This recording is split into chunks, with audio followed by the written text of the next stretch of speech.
लगा और जमीन पे भी वो प्रभाव दिख रहा है। हर वर्ग का समर्थन एनडीए के साथ इससे जुड़ा। वक्त को लेकर जो बात कह रहे हैं, हालांकि जो मुस्लिम संगठन है और जो ऐसे दल है विपक्षी जो आप लोगों के खिलाफ रहते हैं, वो ये कह रहे हैं कि आरएलडी हो, चाहे पासवान की पार्टी हो, जेडीयू हो, इन तमाम पार्टियां इनकी जो मुख्य विचारधारा थी उससे वो अलग हो गए हैं अपने राजनीतिक स्वार्थ के लिए। ये तमाम आरोप आप लोगों पर लग रहे हैं। इस बिल को लेकर आप मुसलमानों से क्या कहना चाहिए? अभी जो बात आपने रखी, और ऐसे लोग जो कह रहे हैं कि आपने सेक्युलरिज्म को छोड़ दिया है और आपने राजनीतिक स्वार्थ के लिए उस पर ऐड ऑन कर देता हूँ। जब मेरठ पुलिस ने बोला कि नमाज पढ़ोगे तो वो लाइसेंस कैंसिल करेंगे, तो आपने ऑर्डिनेट 1980 को भी ट्वीट किया। उसके बाद भी मुकदमे हुए मुजफ्फरनगर में, जिन्होंने काली पट्टी बांध के नमाज पढ़ी उस पर उनको बुलाया गया है, उनको समन किया गया है। And we know that you be doing lot of secular politics and you be taking stand. अब आपका रुख क्या है? और जो शोएब ने सवाल पूछा वो रुख बता दिया। तो रेड माइक ने मुझसे पूछा है और मेरे ट्वीट्स आप देख भी रहे हो, फॉलो भी कर रहे हो। मेरे ट्वीट्स तो नहीं रुके ना मेरे बयान रुके।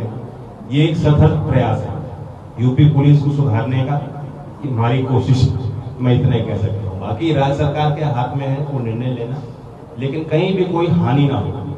वो चौधरी अजीत सिंह जी जो मुजफ्फरनगर से इसलिए चुनाव लड़े थे कि वो चाहते थे कि एका बने। कम्युनिटीज में जो एक विश्वास का डेफिसिट बन गया था, अविश्वास पैदा हो गया, वो दोबारा से ऐसी परिस्थितियां कभी देश में हमें ना फेस करनी पड़े, और उसमें उनको सफलता भी मिली है। We are remaining to be a liberal secular party with a progressive outlook. That's all I will say. Chaudhary साहब, हम तो देख रहे हैं कि आप तो लगातार बोल ही रहे हैं, वो भले ही मुजफ्फरनगर में कुर्ता वाला बयान हो, चाहे उसके बाद में जो विधायक केतकी सिंह है उनको लेकर के कहा गया हो, और अभी आपने जो मेरठ में पुलिस को लेकर के जो कहा, आप लगातार स्टैंड ले रहे हैं। लेकिन उसके बावजूद भी कुछ नेता ऐसे हैं जो ये कह रहे हैं कि जयंत चौधरी जी अब पहले की तरह मुखरता से बात नहीं करते, और हम लगातार देख रहे हैं कि मुस्लिम समाज के जो नेता हैं वो पार्टी में जुड़ भी रहे हैं अलग अलग स्थानों पर। तो आप लगातार स्टैंड ले रहे हैं, लेकिन बावजूद उसके ये क्या कुछ हो रहा है? ये राजनीति पहली बार नहीं हो रहा, ये होगा, इसे हम लोग फेस करेंगे। मेरी अपने जो मुस्लिम साथी हैं, हमारे विधायक हैं, जिम्मेदार लोग हैं, चेयरमैन हैं, हर स्तर पे जो जिनका समाज में अपनी पकड़ है, मैंने उन सबसे कानून बनने से पहले भी बातचीत की है, और बनने के बाद भी मेरी वार्ता उनसे 1 to 1 हो रही है।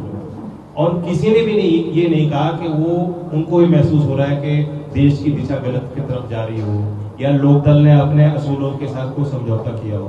दे डू फील, चिंताएं होती हैं, और चिंता को दूर करने का काम भी वो नेता करेंगे। मैंने हर एक मुस्लिम लीडर को जिम्मेदारी दी है कि आप छोटी छोटी बैठक करें, आप मस्जिदों में जाएं, समाज के नेताओं इमामों के साथ बैठें, नौजवानों के साथ बैठें, जो देश की बदलती तस्वीर के साथ जुड़ना चाहिए।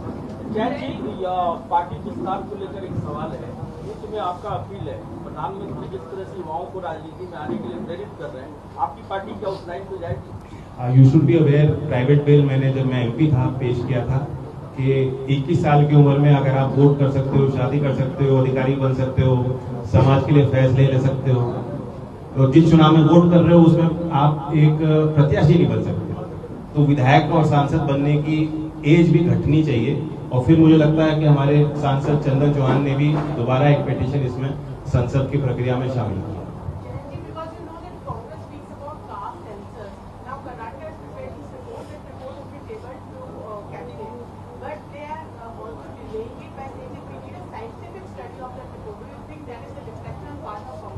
Definitely is. See, it's a very complex issue. Do I understand caste fully or comprehend it? I don't. Grassroots politicians today may be aware of their vision, but pan-India, what is the true story? What is the kind of flux in Indian society based on caste? These definitions are also changing. अब एक राज्य में एक community ऐसी है, दूसरे राज्य में बैकवर्ड है।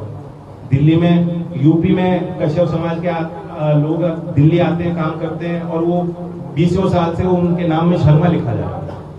बहुत से ऐसे लोग हैं जिनके पास अगर कोई सरकारी अधिकारी जाएगा सर्वेक्षण करने, वो अपनी जाति उसको नहीं बताएंगे, नहीं बताना चाहेंगे और ना ही बताएंगे।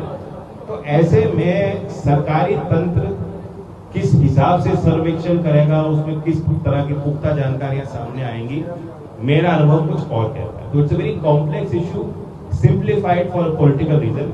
व्हेन कांग्रेस सेज कि कास्ट सेंसस कर लो और देश की अर्थव्यवस्था बदल जाएगी, देश के गरीब जो है वो तुरंत जो है अमीर बन जाएंगे, वो मिडिल क्लासेस में जुड़ने शुरू हो जाएंगे। ऐसा नहीं है, it's not so easy. Caste census is not a solution to anything, it is one data point.